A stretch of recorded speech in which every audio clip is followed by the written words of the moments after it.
చోడవరం నియోజకవర్గంలో వెలుగు సిబ్బందికి సెల్ ఫోన్ల పంపిణీ. స్థానిక ఎమ్మెల్యే కేఎస్ఎన్ఎస్ రాజు చేతుల మీదుగా సుమారు 212 సెల్ ఫోన్లు అందజేశారు. మండల పరిషత్ కార్యాలయంలో ఎంపీపీ గాడి కాసమ్మ అధ్యక్షతన నిర్వహించిన కార్యక్రమంలో ఈ పంపిణీ జరిగింది. 4 మండలాల్లో పనిచేస్తున్న వెలుగు సిబ్బందికి ఈ సెల్ ఫోన్లు అందించారు. ఇందులో చోడవరం మండలానికి గాను 61 సెల్ ఫోన్లు పంపిణీ చేశారు. ఈ సందర్భంగా ఎమ్మెల్యే కేఎస్ఎన్ఎస్ రాజు మాట్లాడుతూ వెలుగు సిబ్బంది గ్రామీణాభివృద్దిలో కీలక పాత్ర పోషిస్తున్నారని తెలిపారు. సాంకేతిక పరిజ్ఞానాన్ని వినియోగించుకోవడం ద్వారా సేవలు మరింత వేగంగా అందించవచ్చని అన్నారు. ప్రభుత్వం అందిస్తున్న ఈ సెల్ ఫోన్లు సిబ్బంది పనితీరును మెరుగుపరుస్తాయని పేర్కొన్నారు. కార్యక్రమంలో ఎంపీడీఓ ఆంజనేయులు, వెలుగు అధికారులు, సిబ్బంది మరియు ప్రజాప్రతినిధులు పాల్గొన్నారు. మండలానికి 41, రామగత మండలానికి 57, ఉచ్చివారి మండలానికి 53, చోడవరం మండలానికి 61, 212 మొబైల్ ఫోన్ల పంపిణీ కార్యక్రమానికి వేదిక మీద ఉన్నటువంటి పెద్దలు, మండల పరిషత్ అధ్యక్షుడు, అదేవిధంగా ఎంపీటీసీ గారికి, అలాగే 4 మండలాల వెలుగు సిబ్బంది, ఏపీఎంఎల్ కానీ ఇతర అందరూ సిబ్బంది ఎవరైతే పాల్గొన్నారు వారికి, మరి సెల్ ఫోన్లు తీసుకోవడానికి విచ్చేసినటువంటి మీ అందరికి కూడా ముందుగా పేరు పేరుగా నాతో కొంతమంది ఈ అకేషన్ ని, ఇది మంచి అకేషన్ కదా, అందరికి సెల్ ఫోన్లు ఇస్తున్నారు, అందరూ ఆనందంగా ఉన్నారు, ఈ విషయంకు మీరు మాట్లాడండి అంటే, మీకు అందరికి ఆనందంగా ఉందండి, మాకు బాధగా ఉందని చెప్పాను. ఆడికి సెల్ ఫోన్లు వస్తే మీకెందుకంటే బాధ అన్నారు.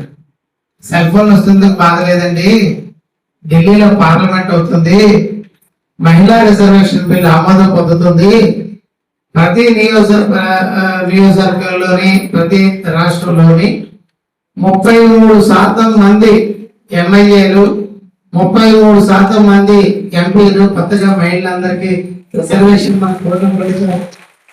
అవుతుంది. కాబట్టి ఈ రిజర్వేషన్ లో మా సీట్ ఏటవుతో అనుమానం ఉంది, కాబట్టి దానికి బాధగా ఉంది సార్. అలా బాధపడకండి, మన మహిళలే కదా అవుతారని చెప్పి సారాలు చెప్తుంటే నిండు మనసుతో మహిళా తల్లులందరికీ ఏదో మాట ఇచ్చి మళ్ళీ ఎన్నికలు అయిపోయిన తర్వాత వేరే విధంగా కాకుండా అన్న మాటకి కట్టుబడి మన రాష్ట్ర స్థాయిలో మన ముఖ్యమంత్రి గారు చంద్రబాబు నాయుడు గారు కానీ, పవన్ కళ్యాణ్ గారు, పెద్దలు ప్రధానమంత్రి నరేంద్ర మోడీ గారు, ఇది ఒక సాహసోపేతమైనటువంటి నిర్ణయం. మనస్ఫూర్తిగా వారిని అభినందిస్తారు. ఎందుకంటే మహిళా తల్లులు, నేను అనేక సందర్భాల్లో చెప్పాను, చాలా మంది అంటారు ఆడవాళ్ళు ఏం చేయగలరు, ఆడవాళ్ళు ఏం చేస్తారు. ఆ మగవాడు ఎంత పెద్ద వ్యాపారవేత్త అయినా, ఆ మగవాడు ఎంత ఆదాయం సంపాదించినా ఇంటికి సంబంధించిన ప్రతి అంశాన్ని డీల్ చేసేది, ఇంటిని నడిపించేది, ఇంటికి ఆర్థిక శాఖ మంత్రి, అన్ని శాఖలు, ఇంటికి సంబంధించి అన్ని శాఖలు ఎవరనంటే ఆ ఇంటి ఇల్లాలే, మహిళే.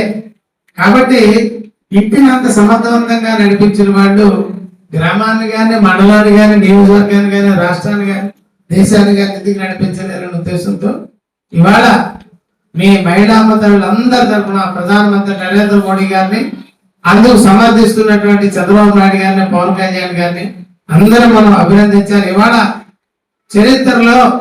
చరిత్రలో ఒక చారిత్రాత్మకమైనటువంటి రోజు.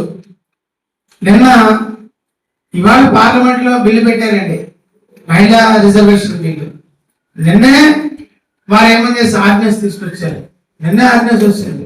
ఆర్డినెన్స్ వచ్చేసి మేము అనుకున్నాం, మాకు ఒక చిన్న సమాచారం ఉంది, 2034లో అమలు అవుతుందని ఎవరు అన్నారు. అయితే అప్పుడు ఎప్పుడు అవుతామో అని అనుకున్నాం.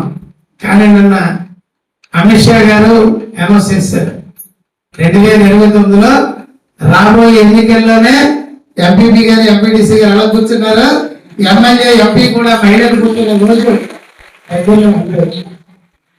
కాబట్టి చట్టసభల్లో మహిళలకు రిజర్వేషన్ అన్నది ఒక చారిత్రాత్మకమైనటువంటి నిర్ణయం.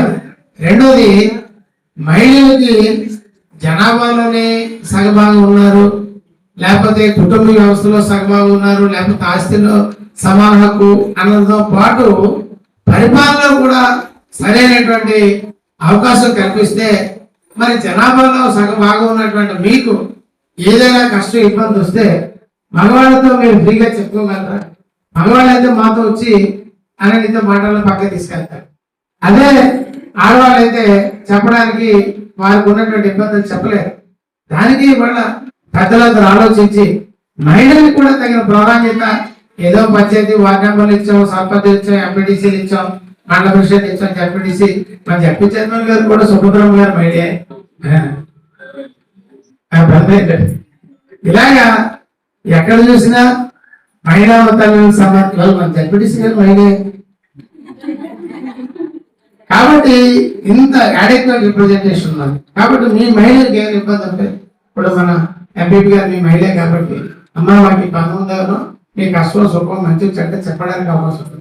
కాబట్టి ఏదో సరదాగా మేము బాధపడుతున్నాను అన్నాను కానీ మనస్ఫూర్తిగా శాసనసభ్యుడిగా స్వాగతిస్తూ మహిళా బిల్లు ఎంత త్వరితంగా అంత త్వరితంగా పార్లమెంట్ ఆమోదం పొంది రాష్ట్రాల్లో కూడా అమలయ్యి భవిష్యత్తు రోజుల్లో మన ఆంధ్రప్రదేశ్ రాష్ట్రంలో అవి 175 అయినా 262 సీట్లైనా ఎన్ని సీట్లైనా కూడా 33% మహిళలకు రిజర్వేషన్ కాబడి మహిళలు ఎన్నుకోబడి సభలో మైకి పట్టుకునే మహిళలు మహిళా సమస్యల గురించే కాదు, అవసరమైన మాకు సమస్యలు ఉన్నా కూడా అమ్మ తల్లి మాకు సమస్య ఉంది సభలో ప్రస్తావించండి అమ్మ అనే మిమ్మల్ని అడిగే రోజు రావాలి.